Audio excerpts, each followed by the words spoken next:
Hello, welcome to another week's prompt. It is Wednesday, it's prompt day, it's prompt number 115, so let's get into it and see what we got. We got 2 toothpaste and thunderstorm. Okay, that's pretty interesting. Okay, let's get to sketching. I already have some ideas, so I'm kind of excited. Here we go.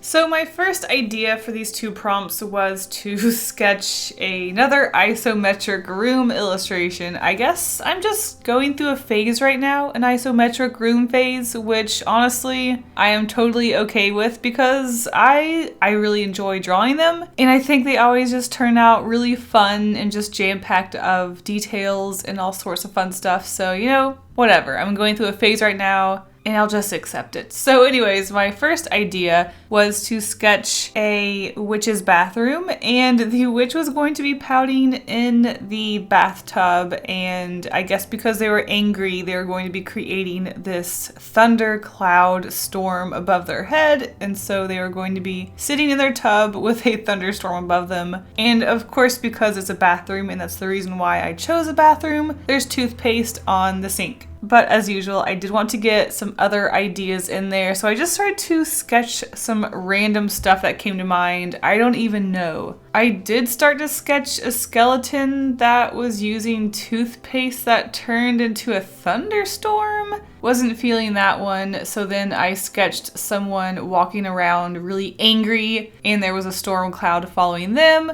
And the last idea was someone brushing their teeth and having a little cloud pet or creature or whatever hanging out with them. In the end, as fun as a thunderstorm pet seemed, I just really wanted to do the isometric room, so that's what I ended up doing.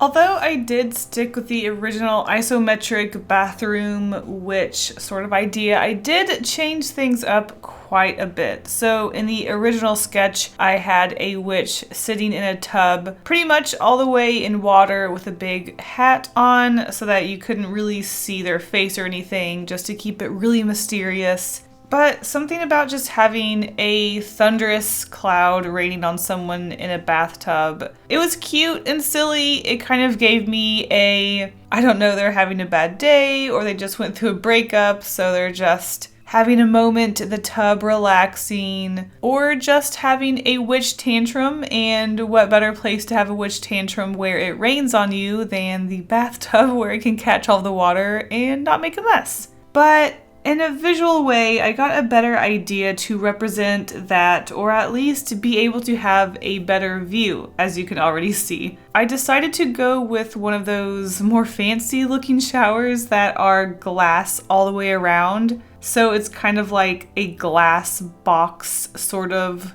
vertical rectangular box shower. That way I can illustrate this shower and see all the way through it and not have a bathtub that is this big box that's just kind of sitting there and you can't really see anything around it. And also this gave me a better idea of having the thunderstorm cloud fill up the shower. So with a bathtub, yeah, the bathtub fills up with water and then boring, it overflows and just kind of goes on the floor, right? Though in the original sketch, I was thinking about having a bunch of frogs all over the bathroom so that, I don't know, they could have a little froggy water party. I don't know, witches have frogs, right? Or something? So for that idea, I think having a vertical shower that can fill up with water made a much more interesting visual. And like I said, I could have the character standing in this clear rectangular box instead of sitting down in a tub where you can't really see through the sides or anything. I started to get a lot of ideas about what could be happening in this stand-up box shower thing, and I was kind of getting excited. I went into penciling this with not a lot of idea. I knew that I wanted a glass stand-up shower, but honestly, that was about all I knew that I wanted in this illustration. When it comes to isometric room illustrations, I usually have the most vague of ideas and I just kind of wing it and just add details as I go. So that's what I did. I mean, at this point, you pretty much see everything I've done, but I'll talk you through it. Oh, which reminds me, something else I did in this illustration, which I don't normally do, is that I used a ruler to line all of my straight edges. Normally, I don't do this. I just really like the handmade feel I get to inking things by hand and not using a straight edge. I just think it just gives it a lot more character and personality. But because I had that vertical shower, I thought, you know, it might be best for me to use a ruler to get all these straight edges. Plus, I feel like lately I have not been doing the best with my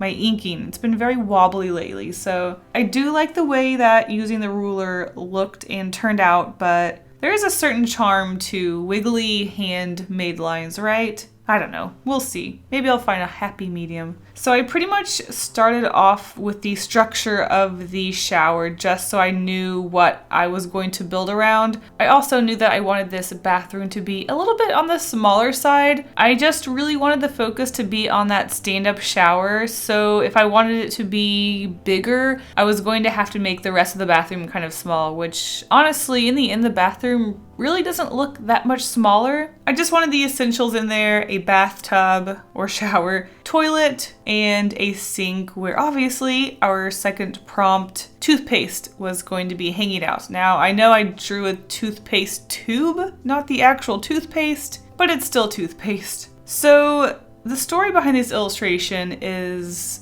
well, honestly, I'm not really sure. So we have another witch character, which I seem to be doing a lot of lately, and it seems to be my default to just fill a room with candles when I draw witches. I don't know why. I think they're just really fun and simple to draw, and having a bunch of candles floating around and dripping is just visually interesting to me, so I kind of like it. And because she was going to be in the shower, I thought it would be really interesting to have a variety of bottles where maybe she had mixed some sort of weird potion to make this thunderstorm cloud appear. The witch in the shower has her hair swirling around her. I thought it would be really interesting. Like I said, fill that shower with water because it is raining on top of her. And because this shower is filled with water, I thought it would be interesting to have her long hair swirling around her and then censoring her butt, because there always seems to be an issue when I draw booties, huh?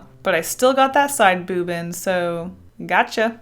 As far as what she's doing in the shower, honestly, I haven't quite decided yet. I either thought she was just, I don't know, being a silly witch and making an ocean in her shower, because why not? Or I could go really morbid and say she was committing suicide because she's filling her shower with water and there is a lightning about to strike her. So I'll leave the storyline up to you and I'll just leave it at that, huh?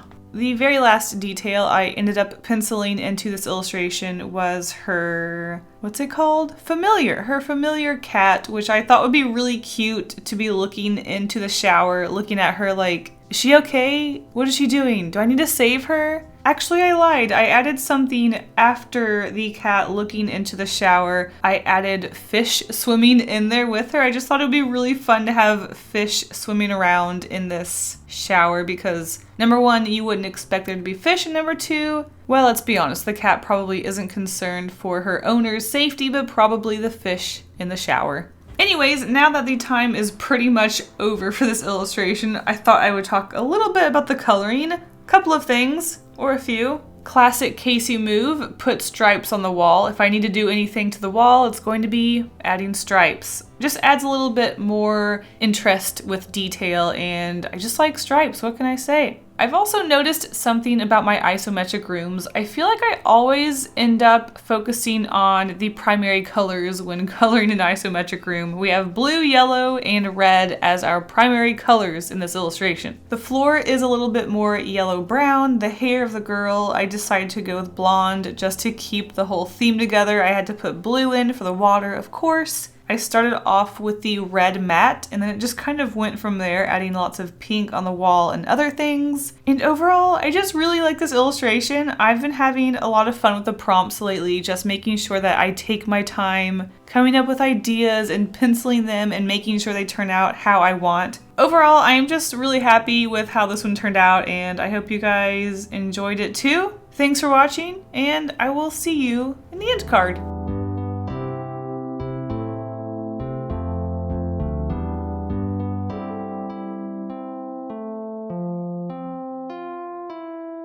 Last week's prompts were probably the hardest yet. We had banana peel, stapler, and horse and carriage. What? But you guys freaking killed it. So let's take a look at our featured artists. First up, we have Braised Shaney Art, who drew this office lady who looks very bored at work. There's just a lot of little details happening in this illustration, and I just really enjoyed looking at all of them. I just loved the simple yet very effective way of including all three of these prompts. And next up, we have Fourth Galaxy, who created one of the most interesting illustrations of this prompt. These banana peel horse creatures are so interesting, and we have a banana peel princess who is trying to fix her dress with a stapler, which I found too funny. And that is that for this week's prompt. I hope you guys enjoyed it, and I hope you will join in this time. All right, bye.